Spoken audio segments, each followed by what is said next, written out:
Hi, I'm Johannes Röder, German delegate to the Y7 Summit, and as a computer science student, I took a closer look at the influence of the G7 engagement groups on Twitter. I used this inspiration as a topic for my bachelor's thesis at the Chair of Information Systems and Databases at RWTH Aachen University. The general workflow of the project was to first collect tweets from the Twitter API, store them in a database as a second step, then analyze those tweets using OCD algorithms and centrality measures. I'll explain what that is later. And then to conclude and to take a look at the results. So the general idea of the data collection is to extract G7 and engagement group related tweets from the Twitter API using a collection script and saving them in a database. The script should collect all tweets of users following either the official G7 account or one of the organizations responsible for the engagement groups, for example the FLN. And the tweets from the time frame January to July 2021 were collected. Tweets using G7 and engagement group related hashtags were classified as involved, and those hashtags are, for example, hashtag #BuildBackBetter, hashtag G7, hashtag Y7, hashtag Civil Society 7, and so on.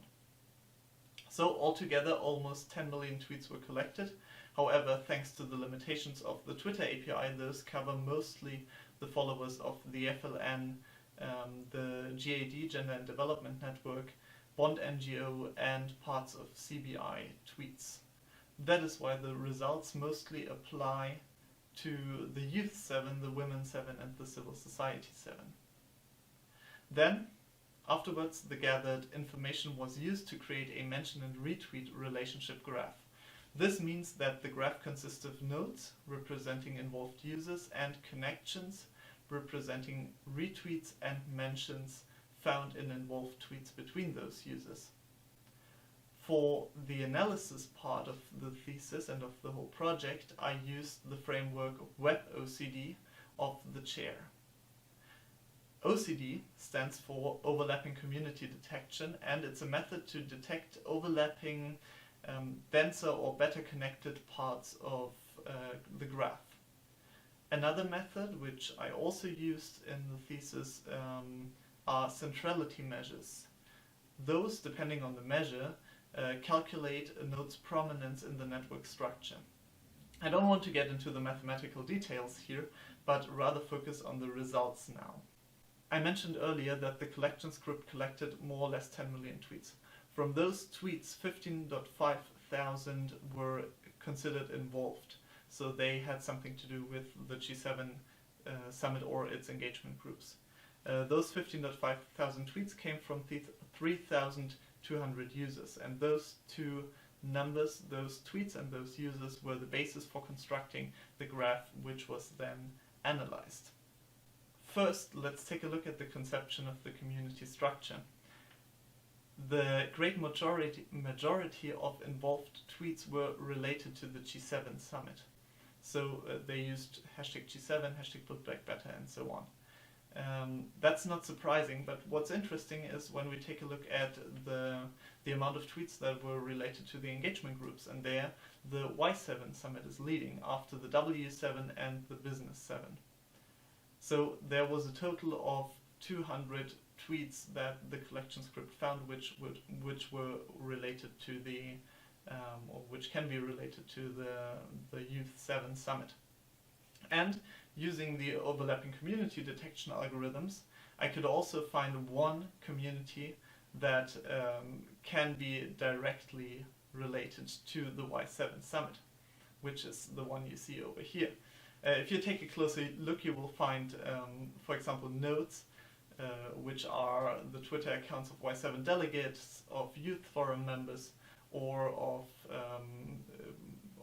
people from the Y7 task force.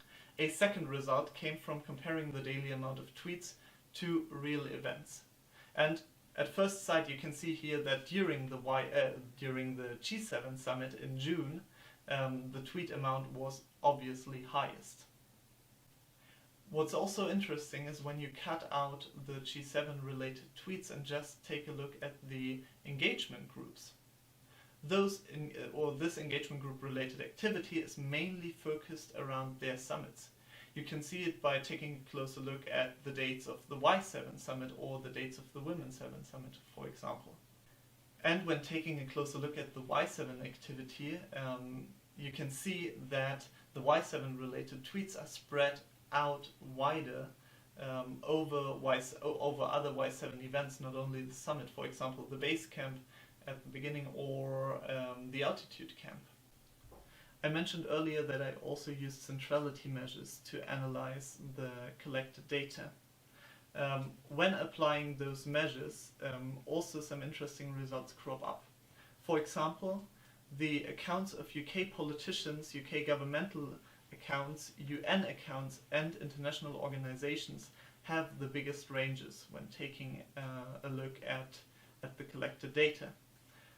So accounts specifically related to the engagement groups rarely appear. However, single accounts affiliated to the Civil Society 7 and the W7 have high centrality values, and especially the Civil Society 7 summit has a high potential for promoting their topics on Twitter, because those international organizations I mentioned a few moments ago, those mostly belong to the civil society. So they have a high potential spreading topics which are interesting for civil society or which are civil society issues, but they don't necessarily use the C7 hashtags, which is why I couldn't identify them as C7 related. Okay, so what can we conclude from this? First of all, when taking a closer look at the total amount of involved tweets, it becomes clear that the G7 related tweets, or the amount of G7 related tweets, is much higher than the amount of engagement group related tweets. However, the Y7 crops up here because more tweets are related to the Y7 than to other engagement groups.